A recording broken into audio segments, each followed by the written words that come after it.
ఎవ్వరూ అనుకోలేదు ఆయనకు అధ్యక్ష పగ్గాలు ఇస్తారని. కానీ నమ్మితే ఎవరినైనా అందలం ఎక్కిస్తాము అని కమలం పార్టీ ఇంకొకసారి చాటుకుంది. డబుల్ ఇంజిన్ సర్కారున్న ఏపీలో బీసీ నేతకి రాష్ట్ర సారథ్య బాధ్యతలు కట్టబెట్టింది హైకమాండ్. విధేయతకు సమర్థతకు పెద్దపీట వేసింది. పురంధేశ్వరి స్థానంలో పార్టీ అధ్యక్షుడవుతున్న మాధవ్ ప్రస్తుత పరిస్థితుల్లో ఏపీ బీజేపీకి మరింత బలమవుతారా? ఆయన ముందున్న సవాళ్లేంటి? మునుపెన్నడూ లేని జోష్లో బీజేపీ. మాధవ్తో పార్టీలో మరింత ఊపొస్తుందా? ఉద్దండలతో సమాంతర రాజకీయం సాధ్యమేనా? సవాళ్లను అధిగమించి పార్టీని అధికారం వైపు నడిపిస్తారా? ఏపీ బీజేపీలో పదవులంటే ఒకప్పుడు పెద్ద విశేషం కాకపోవచ్చు. కానీ ఇప్పుడు పరిస్థితి వేరు. రాష్ట్రమంతా బీజేపీలో మునుపెన్నడూ లేని జోష్ కనిపిస్తోంది. 2024 ఎన్నికల్లో టీడీపీ జనసేనలతో పట్టం కట్టిన బీజేపీ ఊహించని నెంబర్లలో సీట్లు, అనుకోని ఓటు షేరు సాధించింది. 10 స్థానాల్లో పోటీ చేసిన బీజేపీ కూటమి పార్టీల మద్దతుతో అనూహ్యంగా 8 అసెంబ్లీ స్థానాలను తన ఖాతాలో వేసుకుంది. ఏపీ అసెంబ్లీలో బీజేపీ ఇన్ని స్థానాలు గెలవడం ఇదే తొలిసారి. ఇక ఎంపీ స్థానాల్లో సైతం అదరగొట్టింది కాషాయ సేన. రాజమండ్రి, నర్సాపురం, అనకాపల్లి పార్లమెంటు స్థానాల్లో జైకేతనం ఎగురవేసింది. దీంతో కాషాయ సేనలో అనూహ్యంగా జోష్ పెరిగింది. ఇంతకు ముందో లెక్క, ఇక ముందు ఓ లెక్క అన్నట్లుగా ముందుకు సాగుతోంది కమల దళం. కూటమిలో భాగస్వామిగా ఉంటూనే సొంతంగా ఎదగాలని భావిస్తోన్న బీజేపీ ఏడాది కాలంలో ఆ దిశగా పక్కా వ్యూహంతోనే ముందుకు సాగుతోంది. వచ్చే ఎన్నికల్లోపు పార్టీని మరింత బలపరచడమే లక్ష్యంగా కార్యాచరణ తీసుకుని ముందుకు వెళ్తోంది. ఆంధ్రప్రదేశ్కు కేంద్రం చేస్తోన్న సాయాన్ని ఎప్పటికప్పుడు ప్రజల్లోకి తీసుకువెళ్తోన్న కమలనాథులు క్షేత్రస్థాయిలో పార్టీని బలోపేతం చేసే దిశగా ప్రయత్నాలు చేస్తున్నారు. వారధి లాంటి వినూత్న కార్యక్రమాలు చేపట్టారు. కేంద్రంలో అధికారం, మరోవైపు రాష్ట్రంలో అధికార భాగస్వామ్యం వెరసి ఏపీలో బీజేపీ ఇప్పుడు బలమైన శక్తి. అందుకే ఏపీ బీజేపీ అధ్యక్ష బాధ్యతల కోసం నేతలు క్యూ కట్టారు. ఎవరికి వారు తమ స్థాయిలో లాబియింగ్ చేశారు. ప్రధానంగా ఈ జాబితాలో సుజనా చౌదరి, మాధవ్, పార్థసారథి, విష్ణువర్ధన్ రెడ్డిల పేర్లు బలంగా వినిపించాయి.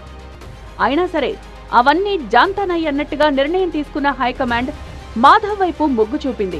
కొత్తగా ఎంతమందిని పార్టీలో చేర్చుకున్నా పాత వారికి విధేయతకు ఇచ్చే ప్రాముఖ్యతను తగ్గించే ప్రసక్తే లేదని బలంగా శ్రేణులకు సందేశం పంపింది.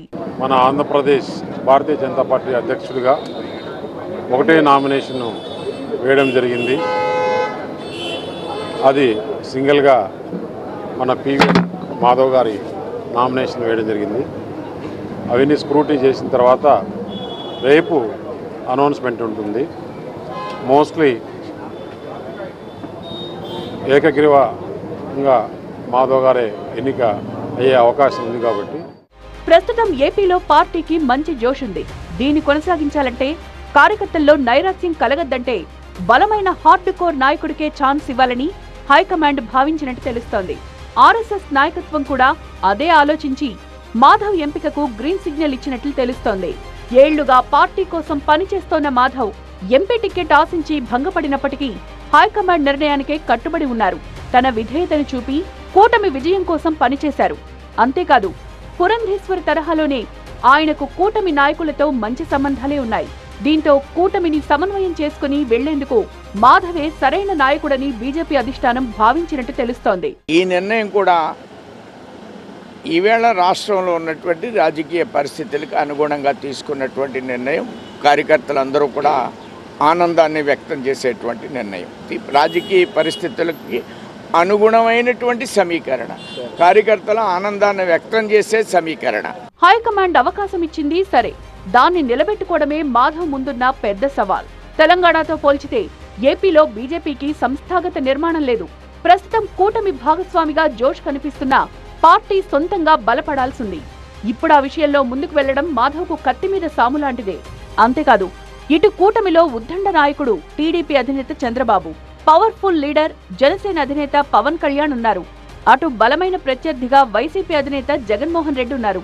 ఓవైపు కూటమిలో ఉద్దండలను కలుపుకుని ముందుకు వెళ్తూ, మరోవైపు బలమైన ప్రత్యర్థిని ఎదుర్కొని పార్టీని బలోపేతం చేయడం మాధవ్కు పెద్ద టాస్క్ అని చెప్పాలి.